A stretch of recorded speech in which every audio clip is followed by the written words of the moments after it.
Hello बच्चों। आज हम लोग English Bal Bharati standard fourth का lesson number 11 in the world of dictionaries इसको स्टडी करेंगे। In the world of dictionaries यानी डिक्शनरीज़ की दुनिया में। तो डिक्शनरीज़ क्या होते हैं ये तो आपको मालूम होगा बच्चों, जिसमें सब वर्ड्स के मीनिंग दिए होते हैं। तो उसके बारे में ये बहुत डिटेल में इस लेसन में एक्सप्लेन किया जाएगा। तो चलो हम लोग देखते हैं डिक्शनरी के बारे में क्या दिया हुआ है इस लेसन में। We often come across words that are unfamiliar to us when we read books, newspapers और magazines। तो हम जब बुक्स, न्यूज़पेपर्स, मैगज़ीन्स पढ़ते हैं, कोई भी चीज़ पढ़ते हैं, तो हमको ऐसे वर्ड्स मिलते हैं जो जिनके मीनिंग हमको नहीं मालूम होते हैं। तो ऐसा होता है हमेशा। We also hear new words and phrases when we watch TV programmes, या जब हम टीवी के प्रोग्राम्स देखते हैं तो उसमें भी कभी कभी ऐसे वर्ड्स या ऐसे फ्रेज़ यूज़ होते हैं जिसका मीनिंग हमको नहीं पता होता। How do we find the meaning of these words? तो हम ऐसे वर्ड्स का मीनिंग्स कैसे मालूम कर सकते हैं? अगर कोई वर्ड ऐसा है जिसका मीनिंग हमको नहीं मालूम है तो हम क्या करेंगे? In the classroom the teacher is always available to the students to tell the meaning of new and difficult words. एक क्लासरूम के अंदर, स्कूल के अंदर टीचर हमेशा अवेलेबल होती है, टीचर रहती है बच्चों के साथ। तो अगर बच्चों को कोई वर्ड्स नहीं समझ आ रहा है तो टीचर उस वर्ड का मीनिंग बच्चों को समझा देती है। But she cannot accompany every student all the time to explain the meaning of every new word. लेकिन टीचर क्या हमेशा बच्चों के साथ रह सकती है हर वक्त, घर पे भी और बाहर भी? जब बच्चों को अगर कोई वर्ड नहीं समझ में आता है तो टीचर हर वक्त तो उनके साथ नहीं रह सकती। बिसाइड्स ग्रोन अप पीपल, इसके अलावा जो बड़े लोग हैं, also need help in this respect. बड़े लोगों को भी कभी कभी वर्ड्स नहीं समझ में आते तो उनको भी हेल्प चाहिए होती है। A language has hundreds of thousands of words in it. एक जो लैंग्वेज होती है उसमें तो हज़ारों वर्ड्स होते हैं। It is impossible for one person to know all of them. तो ये तो इम्पॉसिबल है, नामुमकिन है कि एक आदमी को इतने सारे यानी एक लैंग्वेज के हर वर्ड के मतलब आते हो, ये तो ऐसा तो नहीं हो सकता। But all these words can be explained in a dictionary. लेकिन ये सारे वर्ड्स कहाँ पर हमको मिल सकते हैं? डिक्शनरी के अंदर मिल सकते हैं। तो डिक्शनरी का काम यही है किसी भी लैंग्वेज के वर्ड्स को तरतीबवार अरेंज करके उसका मीनिंग्स बताना, तो जो आसानी से उसमें से ढूंढ के मालूम कर सके। एट सम टाइम और other you must have been advised to look up a word in a dictionary. तो कभी ना कभी ऐसा हुआ होगा कि आपको किसी ने एडवाइस किया होगा, सलाह दी होगी कि आप ये वर्ड का मीनिंग डिक्शनरी में ढूंढ लो। बाय योर टीचर्स और पेरेंट्स, टीचर्स की तरफ से या पेरेंट्स की तरफ से, क्योंकि हर वर्ड्स तो उनको नहीं आते। Let us now see what the word dictionary means. तो चलो सबसे पहले तो हम लोग ये देखते हैं कि डिक्शनरी वर्ड का क्या मीनिंग है। डिक्शनरी में तो सारे वर्ड्स मिलते हैं, लेकिन वर्ड डिक्शनरी का क्या मीनिंग है?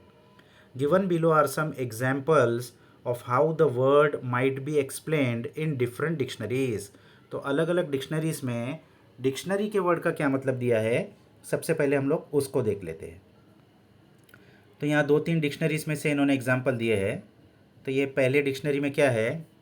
डिक्शनरी नाउन, यानी इसमें पहले क्या दिया हुआ था, ये क्या है? तो ये क्या है? डिक्शनरी वर्ड क्या है? नाउन है, किसी चीज़ का नाम है, यानी एक किताब का नाम है। तो कैसी किताब होती है? A book in which words are listed in alphabetical order from A to Z. तो पहला उसका डिक्शनरी का मीनिंग क्या आता है कि ऐसी बुक जिसमें अल्फ़ाबेट्स लिस्ट किए होते हैं, तरतीबवार उनको लिखा गया होता है, in alphabetical order from A to Z, यानी पहले जो ए से शुरू होते हैं वो, फिर बी सी, ऐसा ए टू जेड तक अल्फ़ाबेट्स को तरतीबवार लिखा होता है ताकि ढूंढने में आसानी हो। You look up a word in a dictionary to find out what it means and how to spell it। तो डिक्शनरी में से कोई वर्ड्स हम जब ढूंढते हैं तो हमको क्या मालूम पड़ता है? उसका मीनिंग क्या है वो भी मालूम पड़ता है, और उसको स्पेल कैसे करते हैं, उसकी स्पेलिंग क्या है ये भी मालूम पड़ जाता है। ये दो बेसिक चीज़ तो हर डिक्शनरी में मालूम पड़ जाती है। फिर उसके अलावा और डिक्शनरी के बारे में वो बताएंगे। अभी दूसरा मीनिंग क्या दिया हुआ है दूसरी डिक्शनरी में से? Dictionary is plural. तो इसमें पहले उसका प्लूरल दिया हुआ है, ये वर्ड का प्लूरल कैसा लिखा जाता है? A book that gives a list of words in alphabetical order and explains their meanings in the same language or another language. तो इसमें अभी क्या है, एक एडिशनल चीज़ बताई है कि ऐसी बुक जिसमें वर्ड्स अल्फ़ाबेटिकल ऑर्डर में होते हैं और उसका मीनिंग बताया गया होता है उस लैंग्वेज में या कोई और लैंग्वेज में भी। यानी डिक्शनरी, और एक तरीके की डिक्शनरी क्या होती है कि एक लैंग्वेज से दूसरे लैंग्वेज का वर्ड हम मालूम कर सकते हैं, तो ऐसी डिक्शनरी भी होती है। Second, a book that explains words used in a subject. तो ऐसी बुक जिसमें कोई भी वर्ड्स किसी सब्जेक्ट में यूज़ होते हैं तो उसको एक्सप्लेन किया गया है। अभी एक और मीनिंग यहाँ दिया है इन्होंने मराठी में, तो क्या दिया हुआ है, डिक्शनरी शब्दांचे अर्थ, उच्चार, वापर याबद्दल माहिती देणारे पुस्तक, उसको क्या कहते हैं मराठी में, शब्दकोश या कोश। यानी शब्दों के बारे में, शब्द का अर्थ, अर्थ यानी मीनिंग, उच्चार यानी उसका प्रोनाउंसिएशन, उसको कैसे प्रोनाउंस किया जाता है, वापर यानी उसको सेंटेंस में कैसे यूज़ किया जाता है, ये सब चीज़ की माहिती यानी इन्फॉर्मेशन देने वाली बुक, और उसको मराठी में क्या बोलते हैं, शब्दकोश या कोश। Thus we see that a dictionary shows us many things. तो हमने क्या देखा, डिक्शनरी में से हमको बहुत सारी चीज़ मिलती है, सिर्फ मीनिंग ही नहीं, उसको कैसा प्रोनाउंस करते हैं, उसको कैसा यूज़ करते हैं। तो यहाँ देखो इन्होंने एक पूरी लिस्ट दी हुई है, अलग अलग डिक्शनरीज में से आप कितनी ज़्यादा चीज़ें मालूमात आपको मिल सकती हैं। Words in a dictionary are usually arranged in alphabetical order. Dictionary में वर्ड्स अल्फ़ाबेटिकल ऑर्डर में अरेंज किए होते ए से जेड तक, अभी हमने ऊपर पढ़ा था, ताकि ढूंढने में आसानी हो। A dictionary tells us what a word means. सब में बेसिक इन्फॉर्मेशन डिक्शनरी में क्या होते हैं, उस वर्ड का मीनिंग क्या है। A dictionary shows us how a word is spelled. फिर दूसरा क्या है, उस वर्ड की स्पेलिंग मालूम पड़ जाती है। A dictionary tells us how a word is pronounced. तीसरा चीज़ क्या है, उस वर्ड को कैसे प्रोनाउंस करते हैं, कैसे उच्चार करते हैं, कैसे उसको बोलते हैं, वो भी डिक्शनरी में से मालूम पड़ जाता है। A dictionary shows us the different forms of the same word. Dictionary में एक ही वर्ड के अलग अलग फॉर्म भी मालूम पड़ जाते हैं। For example rose, roses, go, going, went, gone etcetera. यानी एक वर्ड को अलग अलग तरीके से कैसे लिखा जा सकता है या उसका वर्ब क्या है, ये सब भी डिक्शनरी में दिया होता है। यानी डिक्शनरी में बहुत जानकारी होती है, अगर अच्छे से उसको आप पढ़ेंगे बहुत जानकारी मिल सकती है। A dictionary tells us with the help of examples how a word is used. एक डिक्शनरी में कोई कोई डिक्शनरी ऐसी होती है जिसमें एग्जाम्पल्स की मदद से वो वर्ड को सेंटेंस में कैसे यूज़ किया जाता है, अलग अलग सेंटेंस बना के भी दिखाया रहता है। A dictionary list many other words, phrases related to that word. और डिक्शनरी में, बहुत सारी डिक्शनरीज में क्या दिया रहता है, उस वर्ड से रिलेटेड वर्ड्स या रिलेटेड फ्रेजेस भी दिया रहता है। A dictionary points out the different meanings of words which have the same spelling. और डिक्शनरी में क्या दिया रहता है, अगर एक ही वर्ड की सेम स्पेलिंग है, यानी एक ही वर्ड के अलग अलग मीनिंग है अगर, तो वो अलग अलग मीनिंग भी उसमें बताए गए होते, एक से ज़्यादा मीनिंग भी बताए गए होते। A dictionary also tells us the grammatical class to which a word belongs. You will learn about these classes of words when you are a little older. तो डिक्शनरी में और भी क्या दिया होता है, ग्रामेटिकल क्लास भी दिया होता है, यानी ये जो वर्ड है, ये वर्ब है, एडजेक्टिव है, नाउन है, क्या है, वो भी दिया होता है। अभी और क्या दिया है आगे इन्होंने, all dictionaries however are not the same. सब डिक्शनरी एक जैसी नहीं होती। Depending on who is going to use the dictionary, the information in it is arranged and presented in different ways. तो कौन इस डिक्शनरी को यूज़ करने वाला है, अगर बच्चों की डिक्शनरी है या बड़ों की डिक्शनरी है या किसी एक खास सब्जेक्ट के बारे में वो डिक्शनरी है, उस हिसाब से उसके अंदर इन्फॉर्मेशन अरेंज की जाती है। Do you know that there are different types of dictionaries. क्या आपको मालूम है कि डिक्शनरीज के भी बहुत सारे टाइप्स होते हैं। Let us look at a few of them. तो चलो आप कुछ डिक्शनरीज के टाइप्स के बारे में हम देख लेते हैं, डिक्शनरीज कौन से टाइप की होती है। तो जैसे हमने कहा था, चिल्ड्रंस डिक्शनरीज, कुछ डिक्शनरीज होती है जो खास बच्चों के लिए होती है। तो उसमें क्या होता है, some dictionaries are designed specially for children. कुछ डिक्शनरीज तो स्पेशली बच्चों के लिए ही बनाई जाती है। They include only a few thousand words, but there are many pictures and diagrams in children's dictionaries.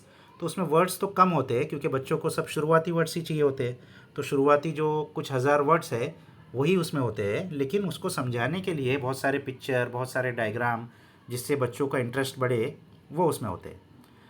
There में also be word games, puzzles and jokes based on the meaning और use of words. और क्या हो सकते हैं? Word games, puzzles, jokes, इस तरीके के, ताकि बच्चों को इंटरेस्ट हो, बच्चों के मुताबिक उसमें रहता है, ताकि बच्चे बोर नहीं हो, बच्चों को उसमें मज़ा आए। फिर दूसरे टाइप की डिक्शनरी क्या होती है? Pronouncing dictionaries. तो प्रोनाउंसिंग यानी उसका प्रोनाउंस कैसे किया जाता है उस वर्ड को।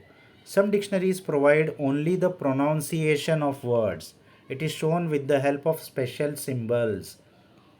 कुछ डिक्शनरी होती है जिसमें सिर्फ वर्ड्स के प्रोनाउंसिएशन कैसे करते हैं वो दिया जाता है, यानी इस वर्ड का उच्चार कैसे करते हैं, उसको बोलते कैसे है। तो उसके लिए कुछ स्पेशल सिम्बल्स होते हैं जिससे उसका उच्चार मालूम पड़ता है, कहाँ खींचना है, कहाँ क्या है, वो स्पेशल सिम्बल्स से मालूम पड़ता है।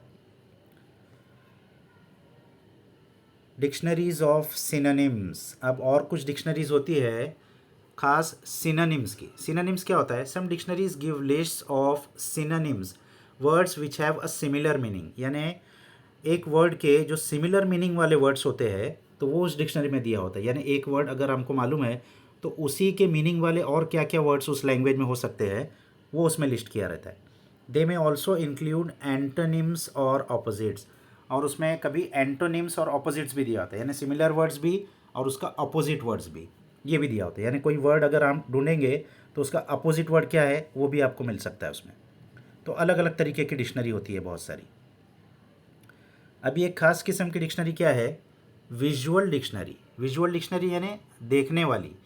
Some dictionaries contain only visuals और पिक्चर्स। कुछ डिक्शनरीज में सिर्फ पिक्चर्स होते हैं, डायग्राम्स होते हैं। They do not have to explain the meaning in words.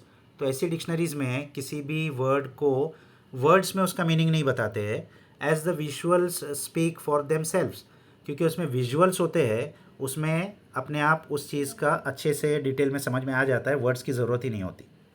The visuals में भी in the form of photographs, diagrams और hand drawn pictures. Visuals photo भी हो सकते हैं या डायग्राम भी हो सकता है या हाथ से बनाए हुए पिक्चर भी हो सकते हैं। दे आर ऑल लेबल्ड, उन सबको लेबल किया होता है, जैसे यहाँ आपको दिख रहा है ये सब लेबल किया हुआ है। In the same way, even complicated machines or systems are made simple in a visual dictionary. तो विजुअल डिक्शनरी में अगर कोई बहुत कॉम्प्लिकेटेड मशीन भी है या कोई और सिस्टम भी है तो उसको डायग्राम बना के लेबल करके सिंपल तरीके से बताया जाता है कि अच्छे से समझ में आ जाता है।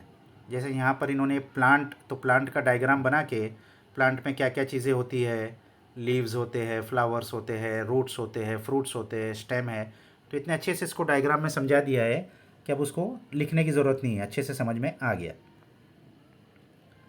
फिर और एडवांस जो डिक्शनरीज होती है, एनसाइक्लोपीडिक डिक्शनरीज। एनसाइक्लोपीडियाज तो आपने सुना होगा बच्चों, the world book encyclopedia, encyclopedia Britannica, ऐसी जो बड़ी बड़ी एनसाइक्लोपीडिया होती है, इसमें बहुत डिटेल में कोई भी चीज़ के बारे में आप जान सकते हैं।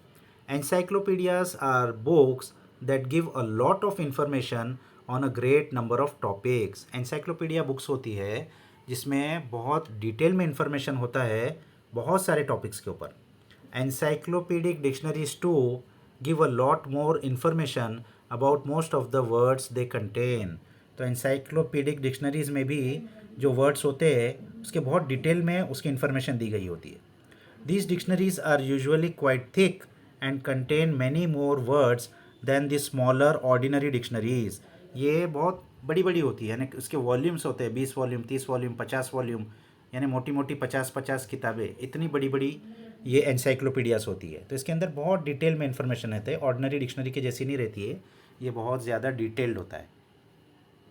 अभी आजकल के ज़माने में क्या हो गया है, computers and the internet have brought with them online dictionaries. अब क्या आ गई है, कंप्यूटर और इंटरनेट की वजह से online dictionaries.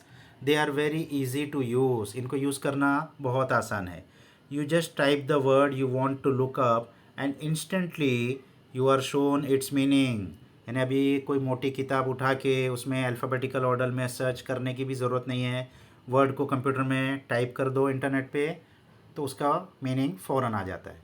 You can even listen to the proper pronunciation of a word, और उसको प्रोनाउंस कैसा करते, उच्चार कैसा करते, वो आपको बोल के भी सुना देगा, तो आपको आसानी से उसका उच्चार भी समझ में आ जाएगा। अ printed dictionary cannot do this. तो जो प्रिंटेड डिक्शनरी होती है, जो बुक की फॉर्म होती है, वो तो बोल के तो नहीं सुना सकती। तो ये इसमें कंप्यूटर और इंटरनेट की वजह से बहुत अच्छे से आपको सुनने भी आ सकता है। Then there are some dictionaries that show how a word was used hundreds of years ago. और कुछ ऐसी खास डिक्शनरी भी होती है जिसमें ये बताया जाता है कि ये जो वर्ड है ये हंड्रेड्स ऑफ ईयर्स अगो यानी 100-200 साल पहले कैसा ये वर्ड यूज़ होता था। हाउ इट्स यूज़ और मीनिंग और spelling changed over the years and how it is used today. तो इस वर्ड का मीनिंग या इसकी स्पेलिंग ओवर द ईयर्स कैसे ज़माने के साथ चेंज होते गई और आज के ज़माने में इस वर्ड को कैसे यूज़ किया जाता है, यानी उस वर्ड की पूरी हिस्ट्री बताती है वो dictionary. A dictionary is a must for a student. तो अभी डिक्शनरी के बारे में इतनी सारी इन्फॉर्मेशन मालूम पड़ने के बाद हमको क्या समझ में आया, एक स्टूडेंट है जो सीखने वाला है उसके लिए डिक्शनरी मस्ट है, ज़रूरी है, उसके बगैर उसको चारा नहीं है, उसको डिक्शनरी देखना ही चाहिए। You can begin with simple, attractive dictionaries and then learn to use the more difficult ones later. तो पहले आप जो छोटी सिंपल अट्रैक्टिव डिक्शनरी होती है, जैसे बच्चों की डिक्शनरी होती है, उससे शुरुआत कर सकते हैं और फिर जो ज़्यादा डिफ़िकल्ट है, ज़्यादा डिटेल वाली जो डिक्शनरी है, उसको बाद में आप देख सकते हैं। So the next time you come across a difficult word, don't freight, just look it up in a dictionary. तो अगली बार आपको कोई डिफ़िकल्ट वर्ड मिल गया कुछ रीडिंग करते हुए, तो घबराना नहीं है, डिक्शनरी उठा के उसका मीनिंग देख लेना है। डिक्शनरी अभी आपको समझ में आ गया डिक्शनरी क्या होती है। अभी यहाँ लास्ट बॉक्स में इन्होंने क्या दिया है, you can make your own dictionary. एक एक्टिविटी दी है इन्होंने कि आप खुद अपने घर में अपनी खुद की डिक्शनरी भी बना सकते हैं। कैसे? Write the meaning and other information about the words you plan to include in your dictionary. अब जो जो वर्ड आपको डिक्शनरी में डालना है उस वर्ड को लिखो, उसका मीनिंग को लिखो, या उसके बारे में और कुछ इन्फॉर्मेशन है वो भी लिखो। कहाँ लिखना है? On cards of the same size. Same size के कार्ड्स बना लेने हैं आपको और एक कार्ड पे एक एक वर्ड लिखना है। Use a separate card for each word. Her word के लिए एक सेपरेट कार्ड बनाओ। Arrange the cards in alphabetical order. अब कार्ड्स बन जाने के बाद उसको अल्फ़ाबेटिकल ऑर्डर में अरेंज कर लो, ABCD ऐसे। Your dictionary is ready. तो आपकी डिक्शनरी तैयार हो गई। Moreover you can add new words to this dictionary whenever you like. तो ये क्योंकि कार्ड्स पे आपने लिखा है, तो जब आपको कोई और नए वर्ड्स उसमें ऐड करना हो तो नया कार्ड कहीं भी बीच में अल्फ़ाबेटिकल ऑर्डर से जहाँ वो है वहाँ उसको आप आसानी से ऐड कर सकते हैं। तो आप लोग ये ऐसी डिक्शनरी बना के घर में ट्राई करो बच्चों। तो डिक्शनरी के बारे में आपको तो बहुत कुछ मालूम पड़ गया होगा बच्चों। तो इस लेसन को आप लोग अच्छे से रीड कर लो, इसमें कोई क्वेश्चन आंसर्स नहीं है, सिर्फ इन्फॉर्मेशन थी, अच्छे से समझ लो। नेक्स्ट वीडियो तक बाय बाय।